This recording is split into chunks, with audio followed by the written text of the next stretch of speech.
Hello and welcome. Thank you so much for being here. Um, we just finished our first week of episodes of Lessons in Survival, and this is the first of four community conversations that we're going to have this month during the run. We are so glad that you're here with us. I'm Sarah Stern, and I'm one of the Vineyard's artistic directors.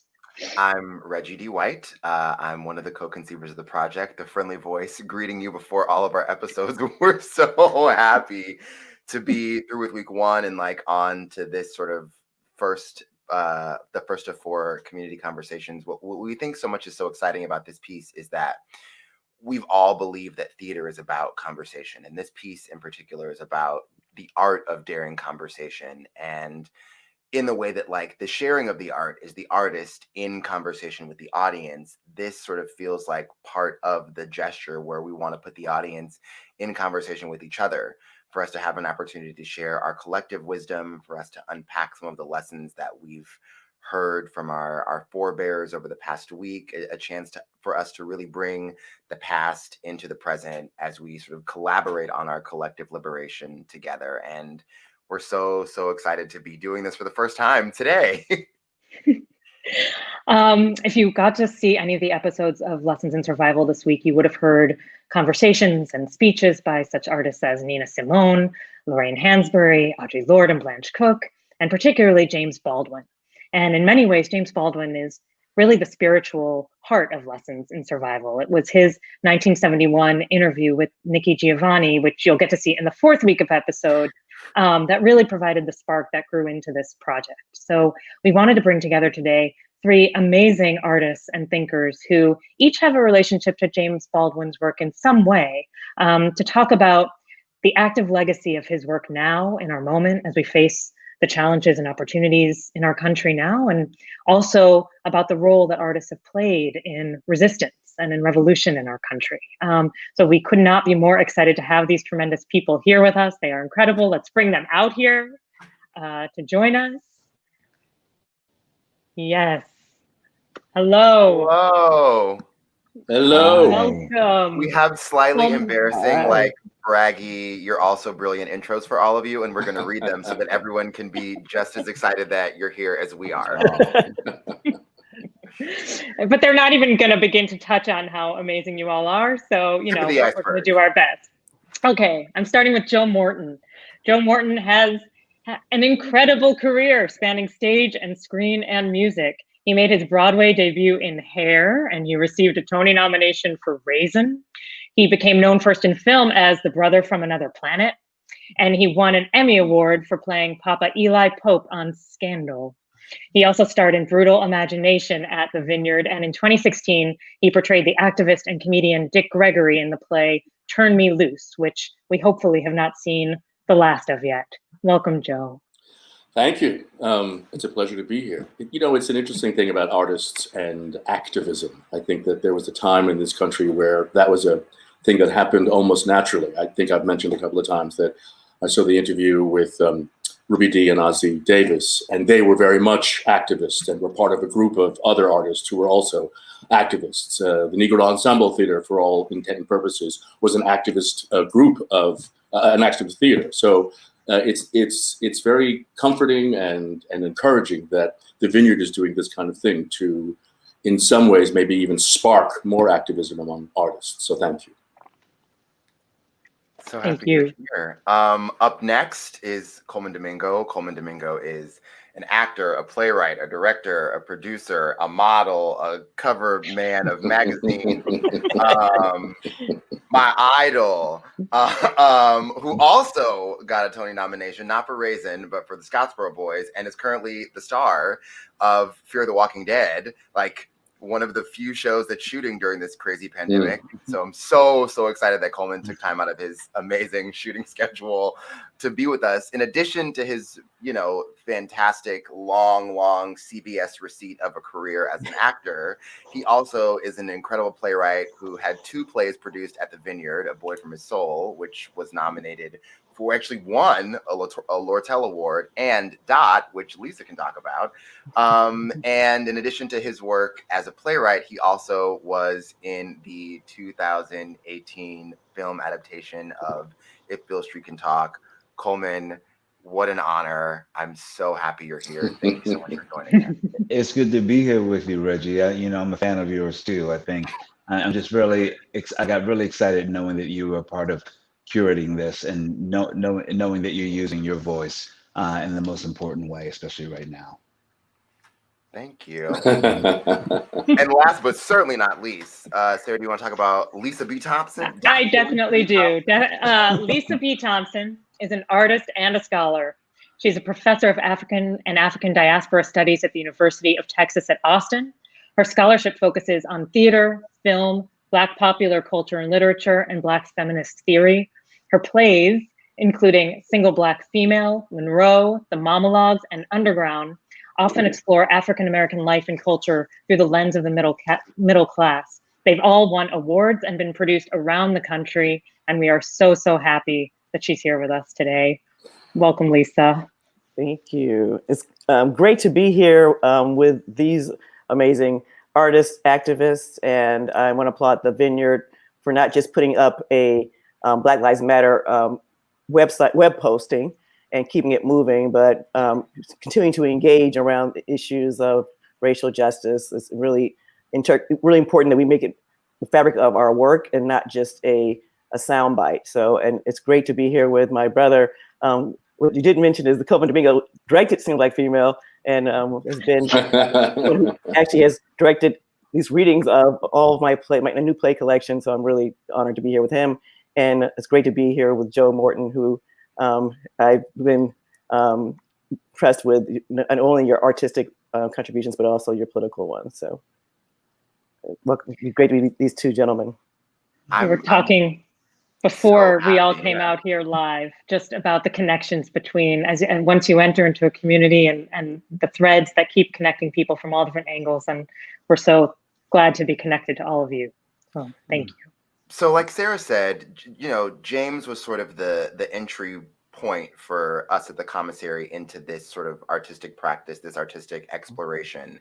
And so we thought we'd sort of start our first conversation by asking the three of you, how did you first encounter James in your personal and professional career? And how has that led you or guided you to this moment? How is James, how is he with you as an artist, as an activist, and as a thinker? How about Lisa? Why don't you get started, Lisa? I was going to say the same, yes. I first encountered him it was kind of the moment of the trifecta. It was James Baldwin was along with Ralph Ellison and Richard Wright. And I really read their work and felt, okay, they are telling a Black story, but I felt there was a kind of a wall with their work until I got to Giovanni's Room. And I felt that that's where Baldwin opens up. And to me, what he draws me to him as an artist, as a lover of humanity, is his bravery, his willingness to put himself on the line, and to talk about, I guess the line that I guess most come to is, what's the line about not everything can be faced, but if you don't face it, basically you cannot deal with it, right? I'm butchering that line. Not everything that is faced can be changed. Yeah, nothing can be changed until it is faced, and that willingness to face things. And I think I have lived through the uprising in Los Angeles in '92. I'm living through this moment, and what's different feels like there are more people willing to face what they were reluctant to face.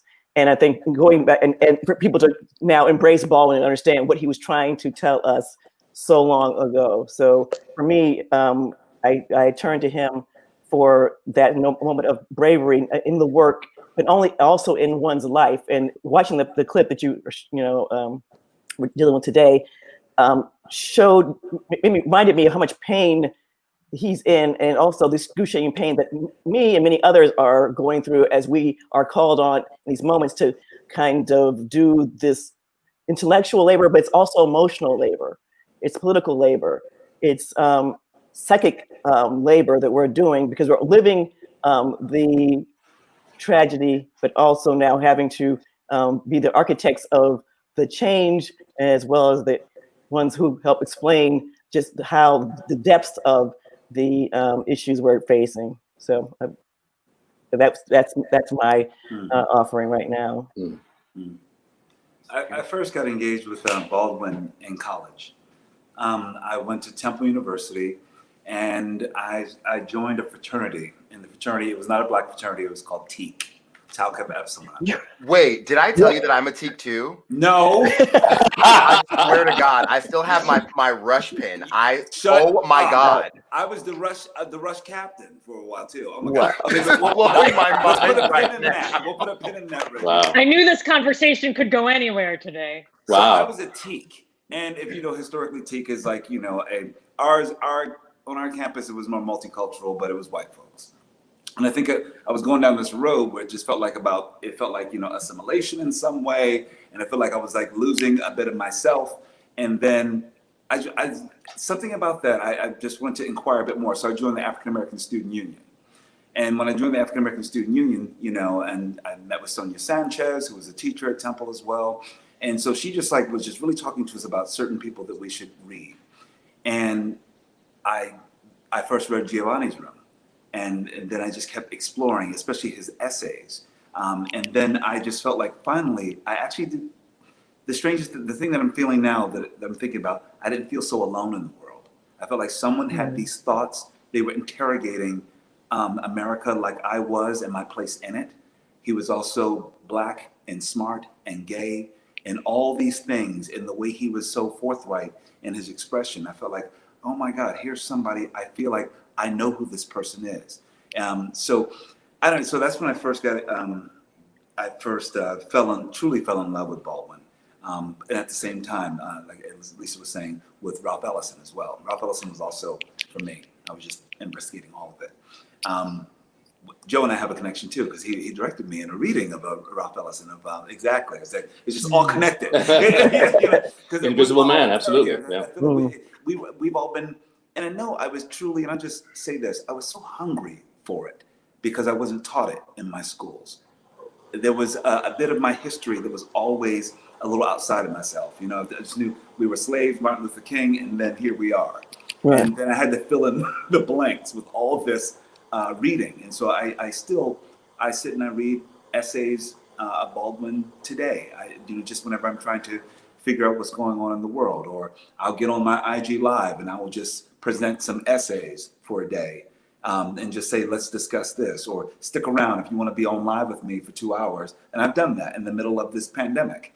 And because I thought it was important, and to give people tools when people are saying, what do I do? I'm not going to hand you white fragility. I'm going to point you to Baldwin. Yes. It's so funny, Coleman, because there's a Sonia Sanchez piece that we're doing later this month, and she talks about, you know, like all the wealth of knowledge that is hidden from Black people who are from the diaspora. And she's like, how could I call myself educated when I didn't know what the Schomburg was? How could I call myself an educated person when I didn't know like this rich history that is just waiting for us to be explored? And so I'm really excited that we're doing this. Thank you. Yeah, for me, I should give you a little bit of background. My father was in the service. He was a captain in the Army, and his duty was to integrate the armed forces overseas. And that's how I grew up. So there was not necessarily a great deal of talk about history, but there was certainly a great deal of talk about the conflicts between all the white folks on the base and us, because we were only the three of us, me, my father, and my mother. So by the time I got to high school, or maybe it was my freshman year in college, I had certainly heard about James Baldwin and started reading. I think the first thing I read was Go Tell It on the Mountain. Then there was, at some point, when the Giovanni show was on and she was interviewing Baldwin, I saw most of all of that. I saw the film Go Tell It on the Mountain when it came on. So he was, again, like you, Coleman, he was someone who sort of made me feel like I wasn't alone, that there were other people out in the world who were interested in history, who were interested in who we were and how we needed to move forward. He and Ellison and Richard Wright gave me a lot of courage. I mean, to write that kind of material when I was growing up was kind of just fire for my being, just so I could sort of move ahead and not feel afraid to move ahead, not feel afraid to sort of say, no, wait, you can't talk to me that way because I'm Black. That's not your excuse. That's just simply who I am. And so you have to deal with who I am, not your excuse. And so that's how I kind of dealt with Baldwin. And yes, Ellison was also there. And recently it's been Dick Gregory. So that's the guy I've been going to. So. Yeah. What's great about Baldwin, too, is his relationships with both two women, Lorraine Hansberry and Nikki Giovanni. Yeah. So you have these conversations you can also draw from, and we're not caught in some moment where it's only the big three Black men or the Black feminist writers.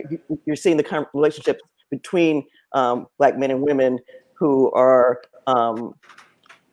adamant about loving us and kind of in the spectrum of all that we are. And I love the fact that you have these strong Black women in his life that would battle and talk and get drunk and hang out. And, that's a beautiful thing I like to see too, especially particularly, we don't see enough representations of, and I hope to, in my own work, to present more of the relations between Black women and Black men, Black women and Black queer men. That's the world I live in, and I'm like, well, I want to see that on stage more, and not, just need we're bereft of that beautiful relationships that we have with each other. It plays out so beautifully in that interview with Nikki Giovanni and James Baldwin, where you also see these moments where they expand each other's consciousness, moments where they actually really. There's a wonderful moment where she's clearly made him think about something in a new way that he hadn't before, and they're kind of expanding for each other through their perspectives. What's so beautiful about that is all that, how we do believe that knowledge is power.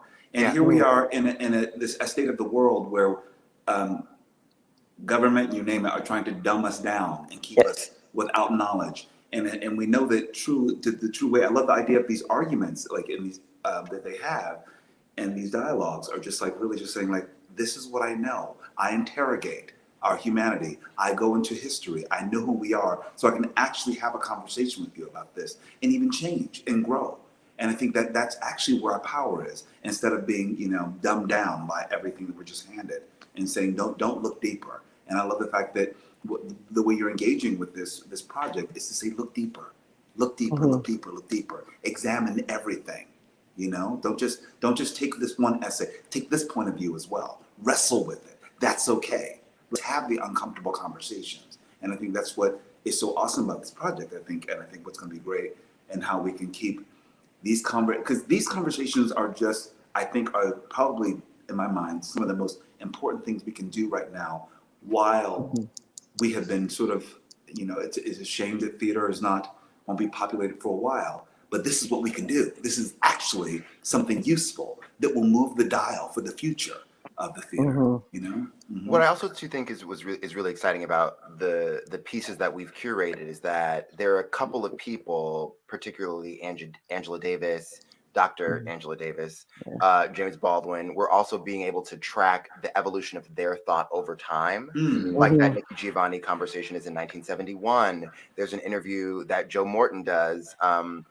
In the third week, I think, or with Mavis Nicholson, that's 6 months before he dies. This piece is in 1963. And so this idea that like we need to normalize growth, we need to normalize evolution of thought of people in order for us to move together, that it's not about having all the answers at once at any moment, but it's about being able to listen and like move forward together, that it's going to be really necessary for us. It always makes me think of the height of the jazz era. You had all these musicians, Miles Davis, and that whole group, all the bebop Coltrane, all Charlie Parker, all the rest of them. They all came together, and using the language of music, they were still dealing with the world that they were living in. Miles was not just writing or playing his music outside of the world that he lived in. Neither was Coltrane, neither was Charlie Parker. And these artists, the ones that we're sort of getting ourselves involved with, these artists are doing the same thing. It's not so much an argument as it is trading eights or trading, it really is about, I had this thought, and then sort of building on that and building on that and building on that. And by the end of it, we get to enjoy sort of the entire composition. And it would be wonderful if these conversations could be expanded even more. I mean, outside of the Vineyard Theater, if we could get them, on a big screen somewhere. Or I think I read one of us said, well, maybe we should just put all this on stage, because it's just so powerful. You forget, I mean, I watched all of the Nikki Giovanni and Baldwin episodes when they were actually on the air, and until I saw them again, I had forgotten about them. I mean, I knew that they existed and I knew what they had said, but it was just so wonderful to see it again and be inspired by it all over again. The one of the interviews that I did, I'm trying to now make a song out of it because of all the things that he says. He talks about people. People are panic stricken. People are walking all over each other. All the things that we seem to be doing to each other today. So therein lies sort of for me anyway, the importance of who people like James Baldwin, what that mine of gold is worth, if you would. I think that's actually a good segue. We really wanted to be able to hear some of James Baldwin in his own words today, and to be able to respond to that a little bit, and to do what we've been doing with Lessons in Survival, channeling these artists and thinkers through performance. And so we wanted to hear a bit of him, an excerpt from 1963 on Florida Forum. This is a conversation with James Baldwin. We have two incredible actors here with us who we're going to bring out, Ryan Spahn and Talene Moynihan. And they are going to join Reggie D. White, who's going to transform in front of our very own eyes from a host into a performer, to bring us this. I think it's about a 7-minute. Yeah, it's like 7.5 minutes. Yeah, 7.5-minute clip. And, this is all live. For those of you who've been watching Lessons in Survival, you know that the actors are listening to the original broadcast on a headphone in their ear, and they're speaking the words as they hear them. It's quite a feat, actually, of performance. And we're going to do that now with this conversation from 1963, a piece of it. I'm going to take the role of our fearless director, Tyler Thomas, and attempt to count you guys in. And then I'll disappear. Are you all ready? Thumbs up. Ready. Yeah? Okay. Can you hear me? Yeah. Can you hear me? Okay, great. Talene, can you say something? Yes, can you hear me? Yes. Okay. Great. Ready? 3, 2, 1, click. To begin tonight's program, we'll ask Mr. Baldwin to state briefly if he feels the racial conflict in Alabama and Mississippi could happen here in Florida. Well, in my view, which is the view I think most American Negroes, or the experience of most American Negroes, the situation in Alabama and Mississippi, which is spectacular and surprised the country, is nationwide. Not only could it happen in Florida, it could happen in New York or Chicago or Detroit or anywhere there's a significant Negro population.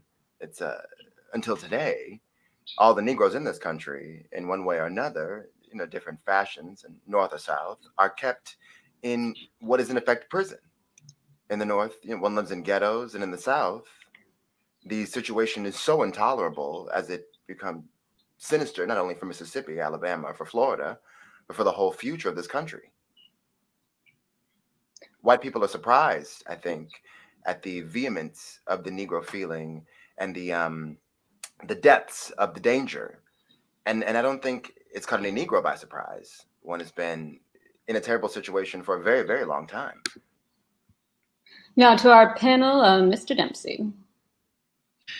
Well, why could it happen? Why does it have to be violence? Why can't it be something other than violence? Well, part of the reason one is doing one's best to avoid violence, but one of the reasons it could happen anywhere is because for so long, for 100 years, the American Republic in general has ignored and denied the whole situation, the way that things have operated within the source of cheap labor, North or South, is to be in effect oppressed.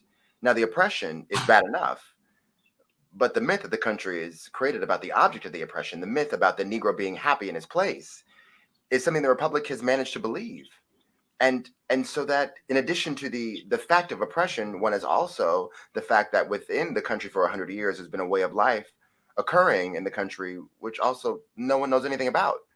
And this is reflected in fact in what the way Negroes talk to each other, the kind of language which does not really exist on what we think of as like a major level of the American culture.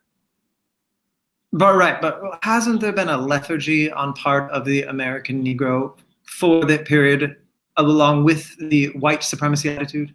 I don't think so, no. I think that's, again, part of the myth. One's got to remember, after all, it sounds very rude, but you've got to remember the history books, and towards what end, who wrote the history books.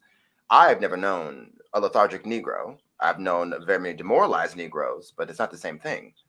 The truth is that Negroes have been fighting for this 100 years to obtain their rights, but then the country's ignored, and the tactic of the country has been to ignore, or to accommodate, or to ignore, but never really to change the situation.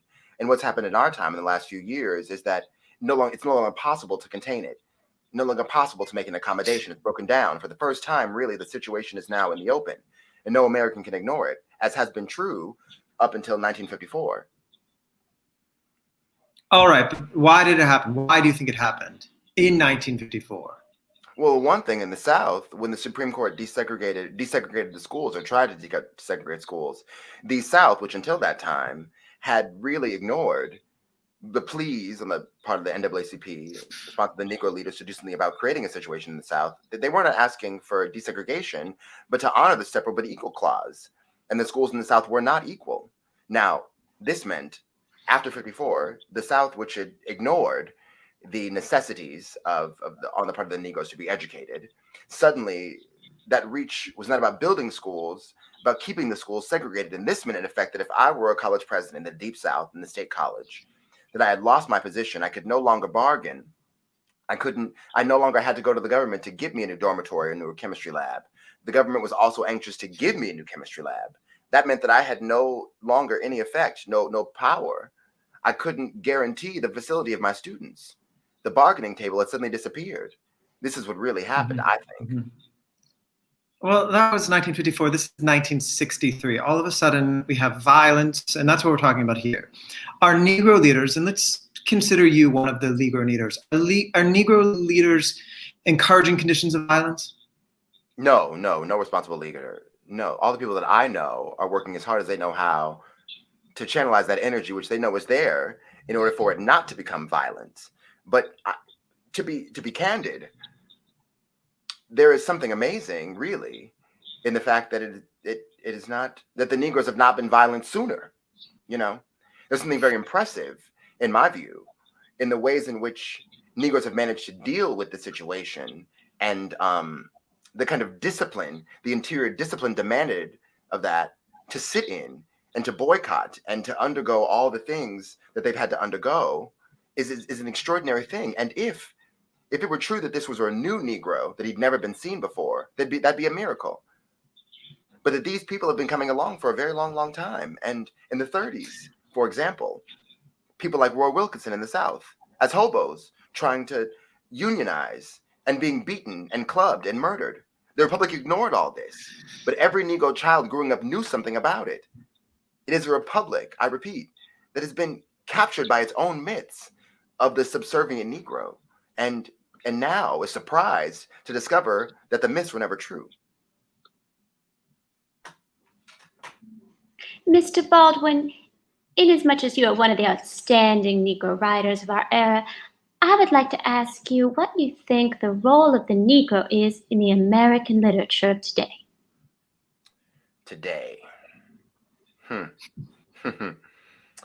Well, the role of the American Negro, if you want to talk about today, has been to always say it a little bit, really very much, has been mainly, it seems to me, to corroborate the American myth. And this is even true in the case of the very great novels. I mean, I think Faulkner, whose Negroes really were handled with a great deal of delicacy, but the list mainly, for example, Dulcie in Sound of the Fury, the role in the book is to save that family. and you never get any suspicion, if I remember the book correctly, that Dulce has other relationships other to her husband or to her children. She is in that book, the family is doomed, only Dulce can save her. And here, I sort of resent it.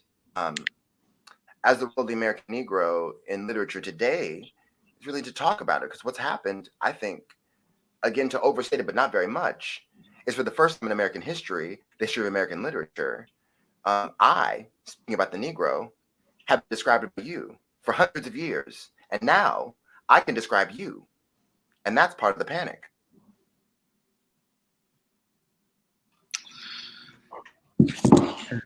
That's that.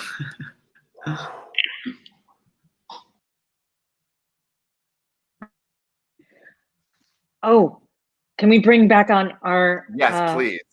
Joe and Coleman, and you guys, thank you for that. That was really extraordinary to get to hear that. Outstanding. Oh, well, we've lost Talene and Ryan, but that was really incredible. You guys. Reggie, my God, Reggie. Thank you. Reggie, you truly, I closed my eyes listening. And you really are invoking the spirit of Baldwin in every single way. Absolutely. Truly. Yeah, I'm gonna need you to do a one-man show. I think so. There is a writer and a director on this call. I will just share your rectangles. We and can all make it happen right here. Yeah. I'll be here. I'm not going anywhere.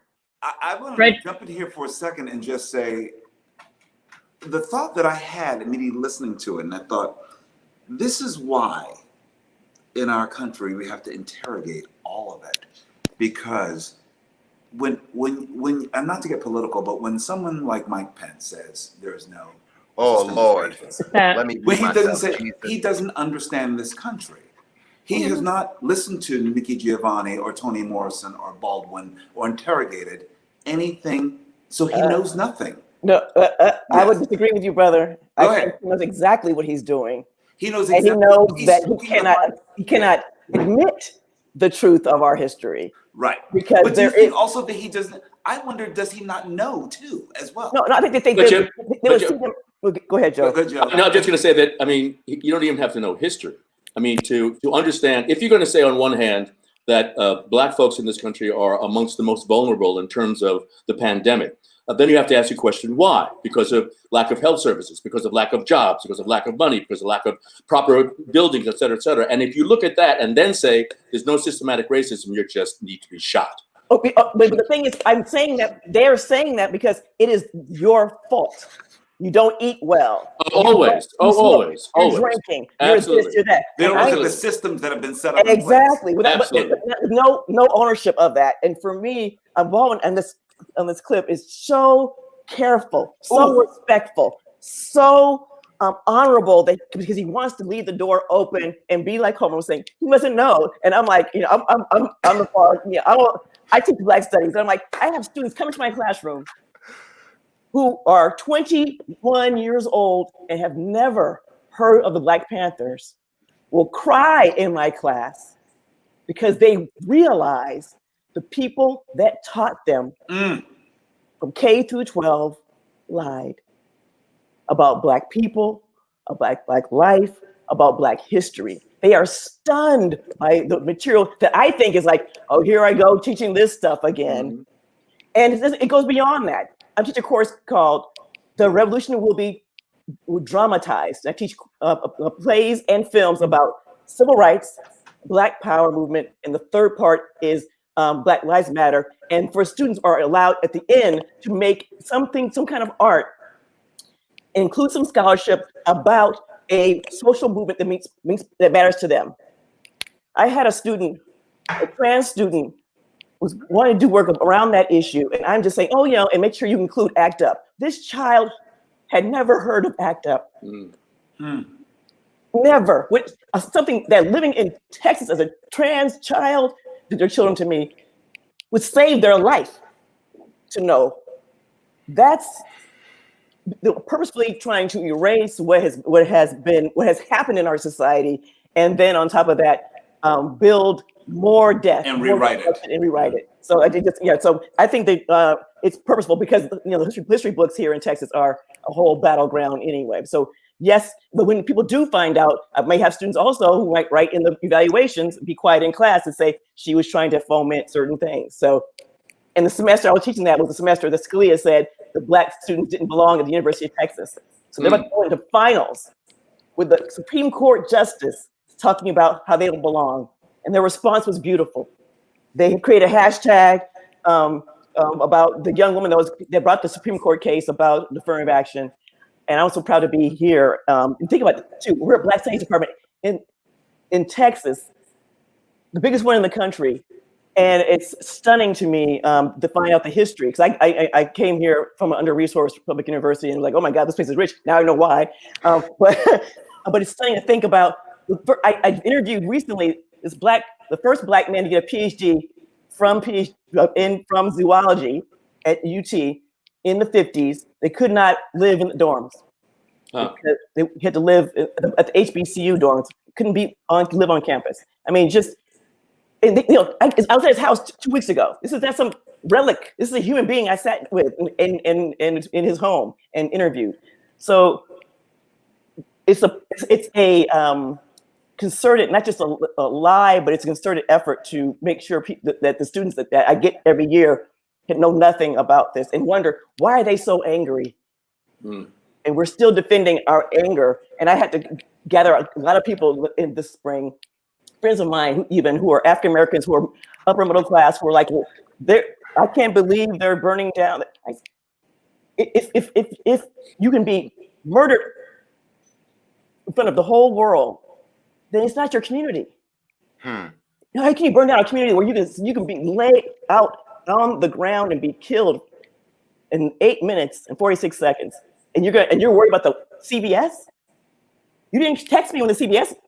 You texted me now when the CVS is burning down, but not when George Floyd was killed. And my white friends, I adore them, but it took you George Floyd for you to want to come over and see me bring cookies over my house, which is a strange, bizarre response. Yeah, but you have to remember, for George Floyd, everybody was stuck in their homes. That's why it made a difference. Everyone was stuck in their homes. They couldn't get away from the televisions. They couldn't find an excuse. They couldn't find a way to sort of ignore all that. They had to watch it all 8 minutes and some odd seconds. They had to sit there and watch it, and they could find no excuse for it. Until, of course, the anarchy started, and then all that is forgotten. I mean, but you have to remember that, things started burning before the Civil War. That's what we have to remember. There were Black intellectuals who came together, who were talking about revolution back then. And once we got to Harper's Ferry, people were shocked. It's like, where the fuck did that come from? Well, it came from, what's wrong with you? I mean, and it happens time and time again, where it happens, and the community's like, well, where did that come from? I mean, doing Dick Gregory, he did an interview in San Francisco, and he talks about the Watts riots, and the interview was like, so where did that come from? You think, what was wrong with you people? Yeah, it's not like it just happened. It's like, what did Toni Morrison say? The shocking thing is when they don't realize how patient, how much restraint. Yes, exactly. How much restraint was shit. shown. Yeah. So you can't get mad now that suddenly something's burning and question why people are burning things down in the street. It's like, I'm not focused on that. I'm focused on, why aren't you mad at this person? Why didn't that bother you more? And just because I want to remember, in that conversation, Baldwin talks about, as he's asked, where do Black people sort of fit in literature? Well, Toni Morrison used to talk about the same thing. She said, you cannot have most arts, including literature, without having Black people in it. We are so much a fabric of this country that we pretty much exist in all of it. Now, not always used the way we may want to be used, but certainly, there. Absolutely. Think about Morrison talking about, I got to bring this up. Morrison mentioning Baldwin being his funeral, and she says that Marie Baraka said there was drummers and singers and all this beautiful. It was a beautiful place. And Baraka said, if you can't have a funeral like Jimmy, don't die. Leave it alone. Just go. You can't even die. So I just want to mention that I love about Baldwin is that we have all this that were talking about the pain, the anguish, but also he lived. He was, exuberant. He partied. He loved hard. His partner, but also his friends. And I love that part too, because I think I often feel students are shy away from Black states, like, oh God, here we gonna be like, Black folks been through it all on, and the white man, and then my classes are like, okay, we're not doing that in this class. This is a whole, and because it's all of it, right? It's all of it. It's not just that. And it's the resilience and the amazing art and the amazing sports figures. But and I never want to do a moment of the Black excellence, because my goal is for us to have Black mediocrity. We should be allowed to be human and be just as plain as the average white guy who's living a good life. So yeah, no, I'm not the one for that.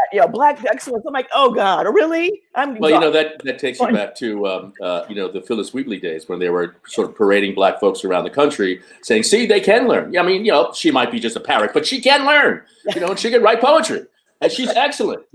Frederick Douglass, look at him. Oh my gosh, all these folks that they would literally, they were called exhibitions, and they were put in front of people to prove that Black folk actually had an intellect of some sort. Yes. And this is during a period before which there were conversations between abolitionists, assimilationists, and there's a third category which is now escaped me. But basically everyone was trying to prove or not prove whether we were human or not. That's what it was all about.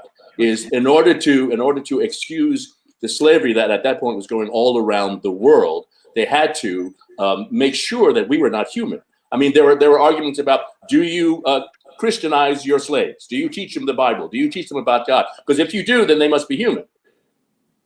They must be human. So that's why there was that conflict as well. This is stuff that's been going on for so long that, every time there's something being burned down, I just kind of shrug my shoulders and say, I'm just surprised they don't sort of just level the entire city because of the amount of anger that's out there.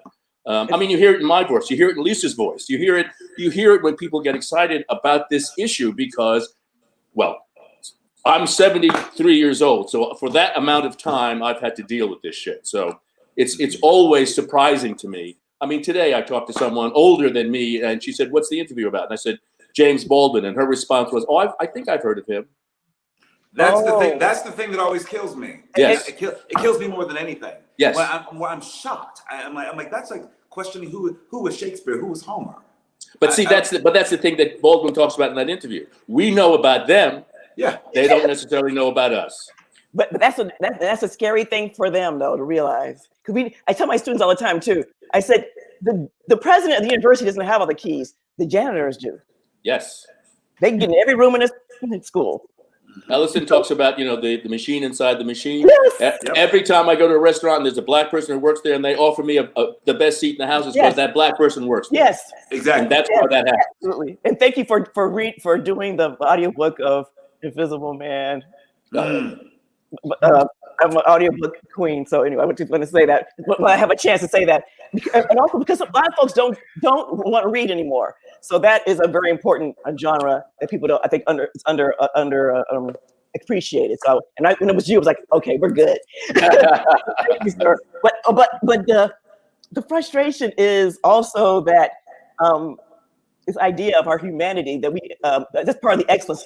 I'm sure both of you get this all the time when you're flying and what having people say, what do you do? Or they say, oh my God, you're blah, blah, blah.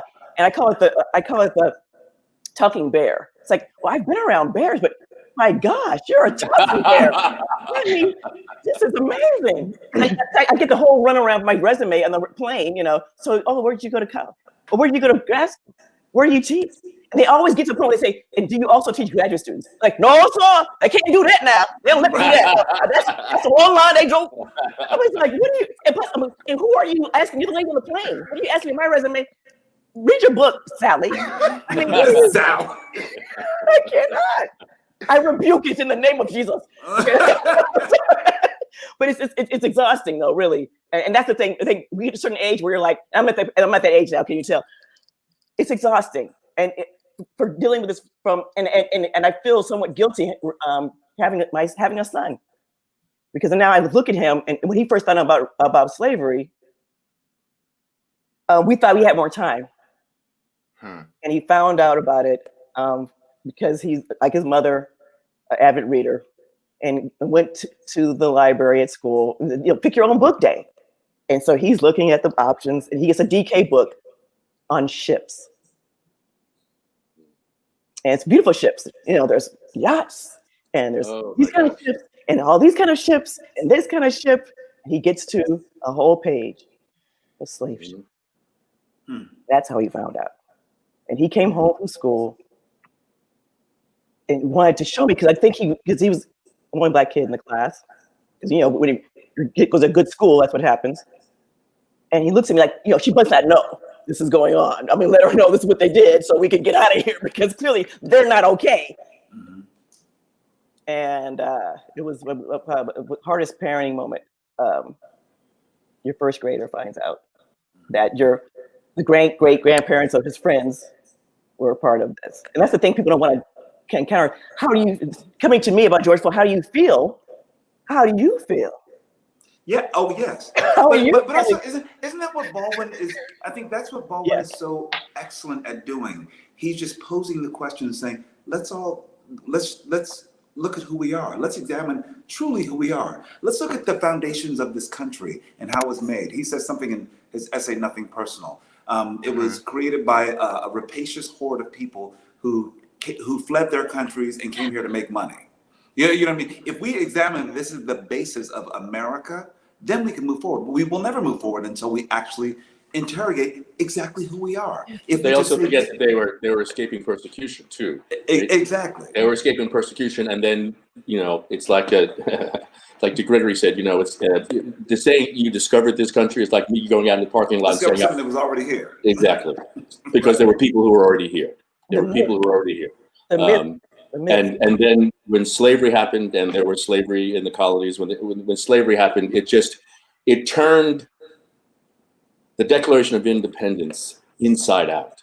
I mean, the thing about that document is there are no women in that document, and there are certainly no Black people in that document. And what a lot of people don't even realize is, because of the 13th Amendment, Black men got the right to vote years before white women. White women didn't get the right to vote until 1920s. But by the 13th Amendment, Abraham Lincoln, Black men had the right to vote and to hold office, which they did, and we know what that history is.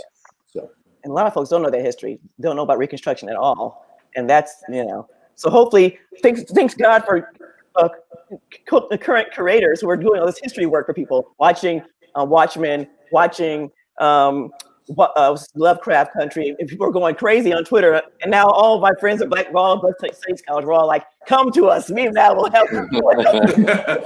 We've slipped it in a genre you can understand. Yes, I mean? This science fiction is not really fiction at all. So exactly, we just slipped it in there on you. Yeah, so you can do some examination. Beautiful work, and I'm glad people are responding to it the way they are. But it's also frustrating in some ways for us to be like, okay, it's all been here. I love the fact that August Wilson had it for us, and Toni Morrison had it for us as well. And people thank God for Denzel doing the August Wilson's work, putting it on film for folks. My students are now, because I came to teach a class on August Wilson and Toni Morrison. People are like, who is he? This is 2012. Never heard of him. Students were like, I was like, because I came from my old school. I was a star. I'm like, well, of course you're gonna be in my class. I'm sorry. Look at the list. 12 students signed up. What happened? But now that's changed because I'm not playing any games. And also because of the films, and I'm looking forward to Black Ma Rainey. And so thank you, Colman Rice, for being part of that project. But we do have folks who are telling the truth, and Baldwin is central to that. But also, I'll say this: it's something about how our work translates in the film space that it also takes. Being a part of Beale Street Could Talk, the shocking thing for me was how it didn't pick up steam the way I believe it should have. because I'll even just say even Black folks. Oh yeah, especially Black folks didn't see it for a long time. And people say, "Oh, I just saw Beale Street." Like, where were you? Really good. It was really good. It was exactly where were you, and where were you to activate, saying that these stories about us, directed by us, for us, matter truly, and how they're elevated and how they're out there in the world. And I felt like I truly witnessed it. I witnessed it sort of like being quietly buried, because it was unflinchingly loving about the Black family. It wasn't just Black struggle. Yes, it was dealing with a young man who was in prison for something wrong, but it was about love and about community. I think it's all those things. This is me now being 50 years old and a little, maybe possibly a little jaded, but. Colman, we lost you. Blackout. No, that's very jaded. Hold on 1 second. That happened to be, can you hear me? Yes. Yeah. We can hear you. Can't see me. You're coming up, I think. You can't see me there? Okay. Not yet. Still can't see you. Okay, 1 second. Let me see. Okay, that was being my husband, and he didn't know I was on a call. Anyway, but the thing that I'm saying is that the thing that I've been examining, I think anything that it seems to be that is about keeping the Black family together, if it's about showing all of our humanity and through a lens of a Black lens, an unflinching Black lens. I've been a part of things like Birth of a Nation as well, which got buried as well. It almost feels like the system, that there's a system in place trying to bury it, because it is pushing us out of a narrative. It makes us more human. It makes us I don't know, more closer to them, it seems. So for me, I look back now with possibly a little jaded and say, oh, it seems that the system isn't ready for it, or they don't know how to market it. Because they're not ready to, they don't, well, one, you're right about marketing. They don't know how to market those stories. Right. They can market Jackie Robinson, they can market Ray Charles, they can market Tyler Perry. Yeah. Well, but I'm saying, those are individuals that we are all familiar with for one reason or another. I mean, Jackie Robinson, Ray Charles, etc. But when you start dealing with either stories like Beale Street or history. I mean, Harriet Tubman. I don't know how many people went to see Harriet Tubman. When you start dealing with history, there's a great deal of us, as Lisa said, one, who don't know who those people are, and two, there's a lot of people who just aren't interested. I'm glad you did that. Never saw. Yeah, and I feel like part of it, because I do talk to the young people.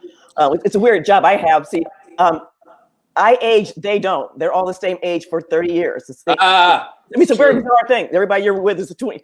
So, and the cool young professor jokes don't work anymore because you're now old. But I found though it's that they say, I don't want to be depressed. I want to go to theater and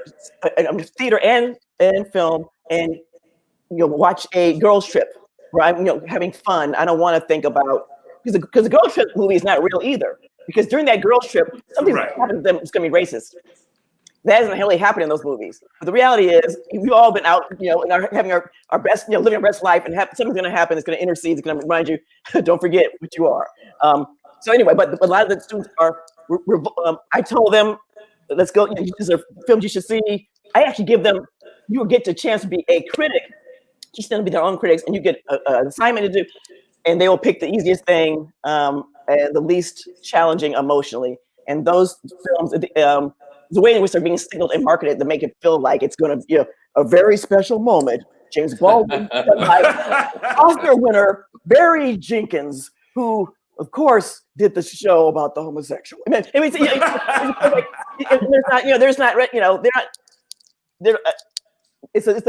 is marketing, but it's also people feeling that they are already living trauma and that they feel like, I'm going to sit down for 2 hours and watch it. Which is why I think, I met Stanley Kramer many years ago, and he had no idea why Star Wars was a hit, and it actually stopped him from making movies. And I said, why? He said, because it's just about money. And then many, many years later, Black Panther comes out. And I was sitting there thinking the same thing. I understand why that movie is being made. Is it the most important movie in my life? No. Is it important that it be seen and we have a Black superhero? Yeah, I guess that's okay. But there are certainly lots more stories out there that have that kind of superhero-ness to it. Yes. But it's real. Yes. But it's real. Yeah. I mean, the book that Tanahashi wrote, Yes. The Water Dancer. Well, that one too. Yes. But both those books. Yes. But I meant the novel only Yes. because that character is a superhero of sorts. Yes. So all these things I think happen for a reason. And years ago, I used to say, you know, Black people used to always complain that they never see anything of importance about their lives. And so you would start asking those Black people, then, you know, give me some money and I'll go off and make it for you. You know, Right. So that's where we need to get to. I mean, I think there's a point at which Black folks need to put their money where their mouth is, literally, and produce film, theater, and all the rest of it. Because if we want our story, there's no reason to be asking somebody else to tell our stories. Oh my God! Thank you. I have a, Yes. Go ahead. I have a question because we've talked about it a lot, and this feels really exciting. And what I appreciate is that like this moment, and also like our pieces that we're exploring are not about answers, but they're about further exploration. They're about further inquiry, further discovery. And one of the things James Baldwin says in that Mavis interview that Joe did is that people, and you know what I find fascinating about that is that interview is 33 years old and it feels just as relevant in 2020, even more relevant in 2020, that like we in the Western world, including Black Americans who are sort of have been subjected to the American sort of like combination of racism and capitalism, but we in the Western world are terrified with what we've done to modern society. And that our, you know, the sort of Frankenstein of our deplorable behavior to each other is just, you know, is the result of our terror. So my question to the three of you is how can we embrace what we're most afraid of?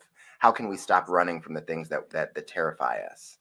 I think it's in the Baldwin interview that I think it's with Giovanni, where he says you have to run toward it, so that you know what's hitting you. That's how you deal with it. You walk toward it. That's what my father told me all the time. Somebody calls you a nigger, you walk straight towards them. You walk straight towards them, and you make them deal with what's just happened. Because as soon as we turn around and try to run, like James Baldwin said, ain't no place to run, so you might as well walk toward it. At least that way you'll know what hits you. Amen to that. I feel the same way. Well said. I thought that was just perfectly said, Joe.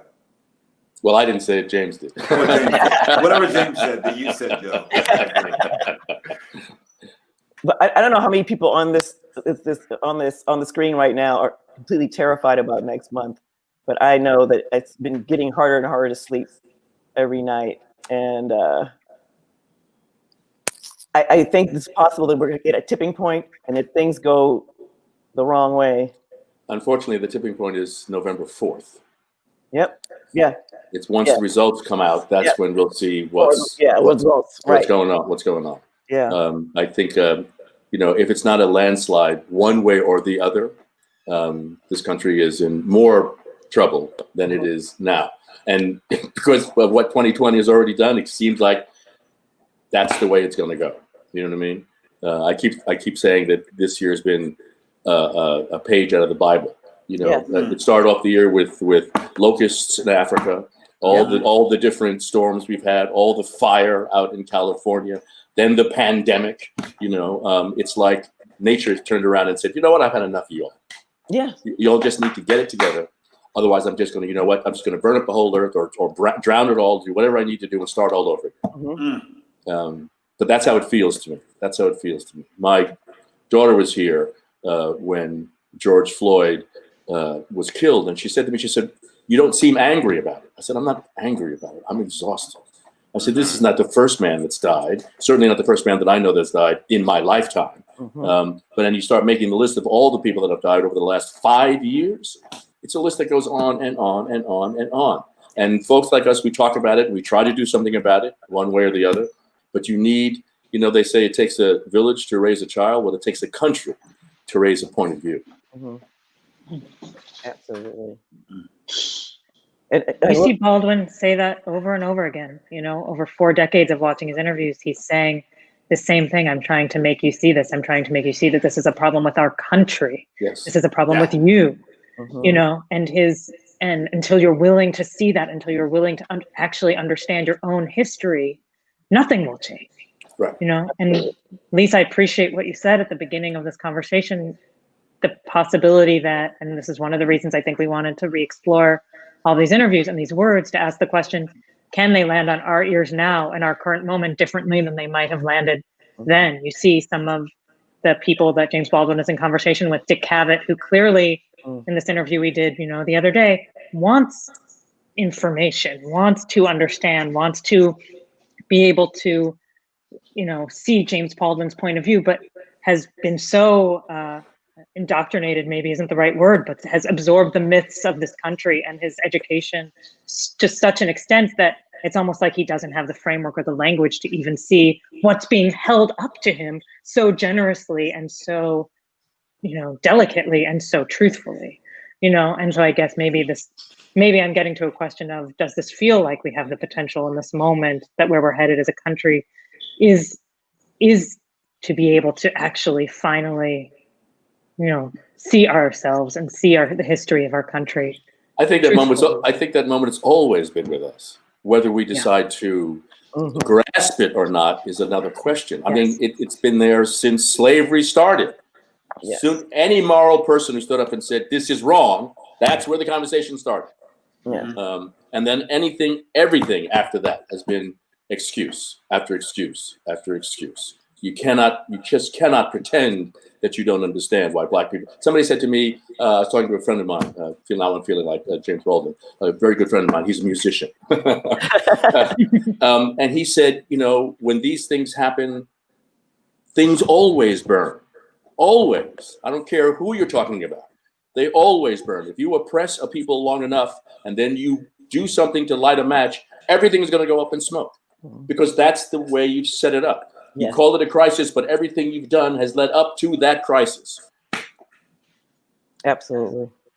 And it's meant to be let steam off so you can keep the cycle going and have people continue to the same vein. And I think what changed for me in 2016, the next day after the election, was my unwillingness to use pronouns in the same way.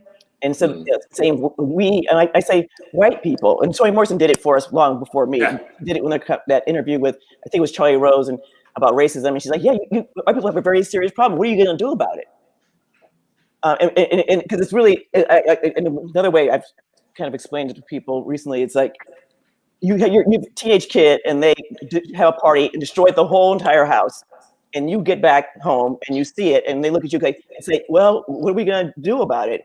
The kid asks, what are we going to do about it? And, you know, and what should happen? And can you help fix it? And the kid tore the house up. And you want the parents, I mean, it doesn't make any sense. So this idea of coming to Black people and that, you know, you've done this ruinous thing and then you want them to fix it. And then you're not even going to do it. You just want to have the theater of the conversation. And there's something going, you know, so that's my big quandary. And you know, so many of my friends are the first this, the first that, and some of them are great. They're like, they don't tell anybody because it's not a badge of honor. It's a badge of someone else's dishonor. I'm not this. So yes, I think that we are really clear about what needs to happen. We are, but what about y'all? It's really isn't that the most? I think that's the most incredible thing. Like you're saying, Lisa. Like after the election, I remember I went to Detroit to go do something, and the woman who picked me up, a white woman who I love and adore, she was just up. She was beside herself, and I was very calm. And she was just, I can't sleep, and she was just racked with guilt and everything. And I was like, because you realize that you're now Black too. That if you're on the side of justice, of this, whatever, so now we're all the other now. Everybody, I think the people that we're calling on in the theaters, dismantling systemic racism in the corporate workplace, all that, we are all now together because we have to, and we're holding you accountable. I'm like, you talk to your cousin, you talk to your sister. Why? You talk to you get your white women on the phone if they think they're going to vote for Trump. I will get online and I'll say, if you love me and you actually care about me, you will not vote for him actually. Right. Because that is a vote for him is killing me and people like me. It's not a vote for me. So think about what you're doing. So don't smile on my face. Now I think it is very cut and dry now. Yeah. And I feel like I've had to become more that way. I'm like, you're either really about me. It can't be, but I'm voting because I believe in his economic plan. Fuck that shit. You're either with me or you're not. And it's that simple and it's that clear. That's the way it has to be because lives depend on it. Yeah, I had that same conversation, said exactly the same thing, and it came down to the person I was talking to said, yes, but they're destroying our history. I said, no, they're destroying your history, not mine. And also, they're making you look at the reality of your history. I mean, from I love the 1619 project that was done by Hannah Jones at New York Times, and this idea of here's what you've written. Here are the footnotes that you left out of the story, and it's really hard for them to face. And even people pushing back against the New York Times and other texts talking about Sally Hemings as the lover of Jefferson. It's like she was 14. He was a child molester. I mean, and he took her to Paris and kept it a secret. And come on, I mean, you know what? Jefferson is that really just gets me. That whole history, who he was, his wishy-washy nonsense about should there be slavery, should not be. I mean, it drives me nuts. Just drives me nuts, and drives me nuts that it's not taught. You were talking about before, what kids know or don't know. I was working with a young actor, and I would say something. I said I was talking about Toussaint L'Ouverture. He'd never heard of him. Wow. This is a black young man. He'd never heard of him. He never heard of the revolution in Haiti. I mean, it's just, I thought, how? He said, well, they never taught us in schools. I thought, oh my God. This is a young man who's in his 20s. Yeah. And people say, well, the parents, and I'm like, I'm a parent. And I'm like, Mike, if there's no time. And it's set up that way, devised so that if it's not in the curriculum, there's no time for the kid to add. I mean, I was that kid because I was, a weirdo. But for the most part, no one's going to be going to the library and finding out. And the more information they have through the internet, the less the students know, I think, now. Because there's so much that it's TikTok. It's not substantive.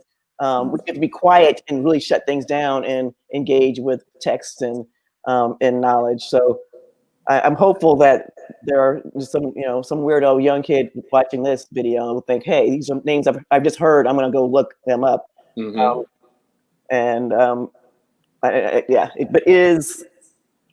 trying to have some faith in what's coming, that this next generation, because my students definitely make me feel, that's what makes me feel have some hope is their sensibility. The day after the election, also after I went to drop my son off at school and had my little words with the other parents, I got to campus and was meeting with some students, and outside I heard tremendous chanting. I went to the door and looked, and there was a stream of students, Asian, Black, white, Latino, straight, queer, all protesting, different ages, protesting Trump's election the day after. Signs, the news, this is Texas, right? Signs and everything. And I just gave them, I to be on the news, I gave them Black Power signs. They said, why'd you do that? I'm like, because, what else, the response to that? So that gives me hope that they are not, they're not with this. And they're not about this at all. No. That's a beautiful thing. Yeah.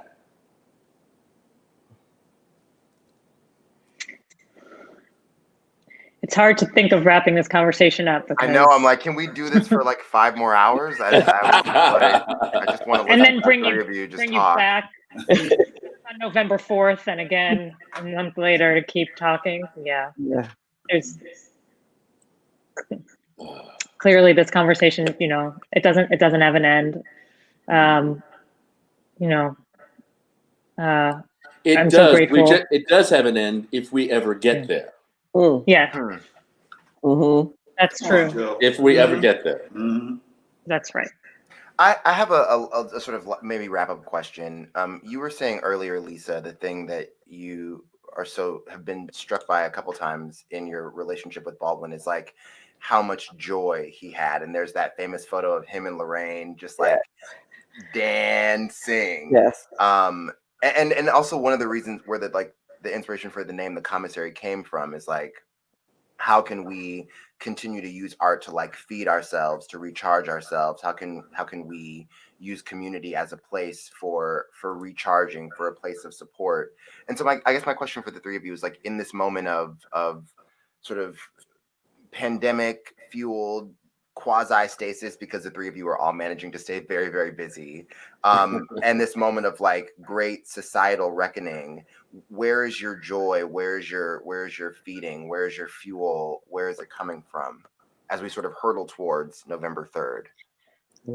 I think we've all had to be, I'll jump in by saying, I know that I've become more mindful of everything, and especially of self-care, that I need that, and to focus on what I can actually get done, what I can see, what's right in front of me, or community, or how I can actually engage, and also how I can actually restore, because that's also part of the revolution, is joy. It's like, I feel like that's a true act of revolution, is for me to be walking around happy, joyful, walking in rooms, being black as ever, being more forthright about things, and just saying, yes, this is who I am, let's make a difference, let's make a change. I think it's an act of revolution. You have to. I don't want to just always be in the struggle. You know what I mean? For a minute, I'll be real. For a minute, I was worn the hell out. I mean, like all of us. I feel like the shit will just lay you the fuck out. Excuse my language. But then at some point, you're like, I got to get up, and actually, I've got to make sure things are happening when there's a vacancy. I got to fill it up with something joy, like we did with the vineyard, of creating that award for something. Like, what can we do to put more Black joy into the world? You know what I mean? Actively. You know, I love that. I always find myself, I share this with my students often, it's Black students who are struggling and having a moment, and I look at them and I say, baby, someone in your family survived the Middle Passage. Come on. You can finish that paper. And you can, because I need you on this other side, because when they graduate, a lot of them are still in my life. They're my mentors. Right? It's not just me feeding, they feed me too. So I need to come over to the side. And they are some of the people that I respect so much. So that's important to me. And I am all about the joy every day.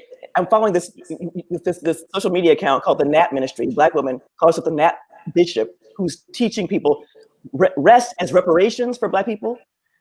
The white folks go out there in the streets and protest and go handle your business. We're gonna rest. Because our real revolution comes out of us being not exhausted. Our labor has built a world. We don't have to prove anything about that. So, and I've been more productive because I've made myself prioritize my self-care and rest and my regimen. So in fact, I was telling everybody earlier before we got on, how I just talked to a friend and said, I don't do anything professional on Sundays. That's my self-care day. I don't do a thing. Now, I said, girl, if Oprah calls, I guess Colman Domingo is Oprah for me, because I'm like, okay, so Morton gonna be there too. Oh, you just see, my work is about is humorous, because I get you laughing, and then I come in with a shiv, so that you're open. But also that laughter is medicine and joy. So I believe in that. So in that, and also feeding ourselves with things that make us feel good. And I've seen so many of my Black friends going back to things they can learn from our grandparents and aunts and uncles. And I've learned that myself. Gardening. All of us are gardening and cooking the meals that we raised on, and doing it in more healthful ways, but just the way in which folks, the things I'm hearing my mother and grandmother's words, my father's words coming back to me. So I was back to the art. What Barry Jenkins gave me, and I'm trying not to cry, was seeing Colman perform in Beale Street brought my father back on screen. Seeing Black men like him that we don't see, who love their families and a little rough on the edges a little bit, and who are just these beautiful, imperfect men. And I just, people missed out on that, and I'm glad it's on, they can return to it and see it. But that's also what you did with Dot too, brought my mother back to life in that play, and seeing older Black women who are grand ladies and suffering with dementia, and what that whole experience is like. So our art is our joy, it's our history, it's our culture, and I just feel blessed to be able to get paid to teach it. I think we'll be around people like you guys are keeping the work alive and creating more. So, and I met you, Joe, when you did that performance of Mr. Gregory after, and I was like, can I say hi to you? I texted Ron. I said, Ron, you think I said, yeah, go ahead. Ron's like, okay, Lisa, yeah. But you guys are superheroes to me. So that's what I wanted to say. So there's a lot of joy, a lot of Black joy happening right now. So I think that's the truth. Joe? Mr. Morton? I think it's all been said. I feel like I'm just going to repeat other things. I just, it just seems to me that, well, I'll do it this way. What the Vineyard is doing, I think, is tremendous. And I hope that it gets out there to as many people as are possible. Because I think what it does is it does inspire other conversations. We saw a clip today of 7 minutes, and look where it took us. So I think if it's out there and people are hearing it, and because we're not doing it in such a way that we're trying to interpret what they did or what they said, that we're just literally giving it to you in terms of the way they gave it to us, I think that's really important, and I think it's really powerful. And I hope even after the pandemic is over, you find ways to continue doing it. That's our hope, and that's our plan. We wanted today, too, to be able to spotlight an organization that is fighting for racial equity in our country. Colman chose the NAACP Legal Defense Fund. Yes. We wanted to just put that up there. If people are moved after this conversation to donate, to put your money behind action, that is a good organization to donate to. So we hope, too, that you will spread the word about Lessons in Survival and share it with your friends, share it with your family, have conversations around it, let it open up those kinds of daring conversations for you that are so much at the heart of what we're trying to do with this piece. We will be back next week at Sunday at 5:30 for our second conversation. In the meantime, there will be week 2 of programming, 2 more episodes of interviews, and an open rehearsal where you get to see the cast take on different interviews and talk about them and rehearse them in real time live. So please come check it all out, be part of it. Keep talking with one another. Thank you all so much for this conversation. Thank you. Thank you Thank you so much. much. Thank you, Reggie.